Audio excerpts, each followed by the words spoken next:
C'est le grand écart entre Troyes et Saint-Étienne. Le 19e accueille le 4e. Les Verts qui se déplacent sans leurs deux grands blessés Clément et Gradel. S'est ajouté à la liste Bayal, le défenseur sénégalais, rentré blessé de son match avec les Lions sénégalais contre l'Angola.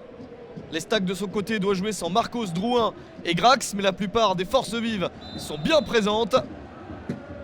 Les Stéphanois espèrent faire ce résultat à l'extérieur, s'imposer pour continuer à jouer le podium de la Ligue 1. Des Verts qui débutent bien avec ce centre de Claire.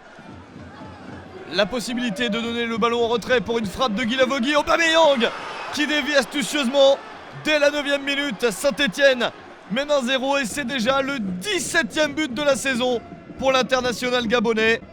Une performance exceptionnelle qui permet à Saint-Étienne d'être déjà devant au tableau d'affichage. Les Verts sont invaincus en 2013, 10 matchs sans défaite et ils débutent parfaitement cette rencontre sur la pelouse d'un relégable.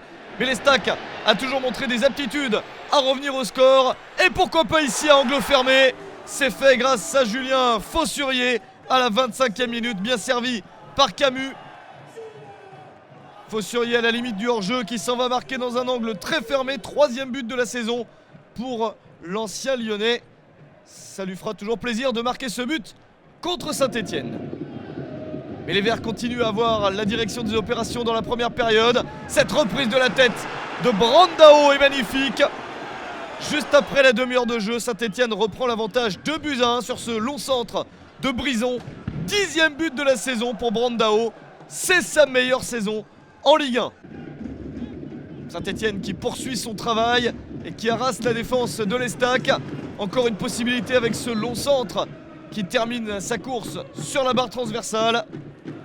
Les Troyens proches de la catastrophe et pourtant ils ont encore la possibilité de revenir et c'est fait grâce à Benjamin Nivet. Le 9e but de la saison pour le doyen de l'équipe à la 38e minute. Le centre d'Enzei Amissi est superbe. La reprise de la tête l'est tout autant. Ruffier est battu. Et l'Estac est revenu à 2-2, c'est le score à la mi-temps. Nivet et Amouma dans le camp d'en face peuvent se saluer. Ils jouaient ensemble sous le maillot du Stade Malherbe de Caen. Un Amouma qui va entrer en cours de seconde période dans les rangs stéphanois. L'Estac n'a gagné qu'une seule de ses 7 dernières rencontres, mais reste sur 2 matchs sans défaite. Les Troyens croient toujours en un éventuel maintien en Ligue 1. Une opportunité pour Saint-Étienne, puis une autre pour Troyes. Le match reste équilibré au cours de la seconde période. Nouvelle possibilité de centre pour Brison. Au 2e poteau, la reprise et la parade de Yoann Turamulien. Superbe parade sur cette frappe puissante de Romain Amouma. C'était l'occasion de gagner le match pour l'AS Saint-Étienne, mais on va en rester là. Le score final était acquis à la pause, 2 buts partout entre Troyes et Saint-Étienne.